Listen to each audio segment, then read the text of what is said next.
In this video, we'll be taking a look at how to turn on call waiting for the Samsung Galaxy S26 Ultra. This will work for the S26 Ultra, S26, and the S26 Plus as well. If you like this kind of content or find this kind of content helpful, leave a message down below. Don't forget to subscribe, and thanks for watching. So if you want to turn on call waiting for your S26 device, thankfully it's pretty easy to do so. The first thing you want to do is actually jump right into your phone app.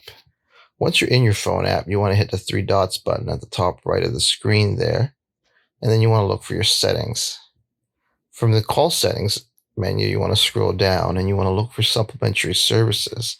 And then when you find supplementary services, you want to hit supplementary services, and then you'll find the call waiting option right there, and you can use the toggle switch to turn on or off call waiting.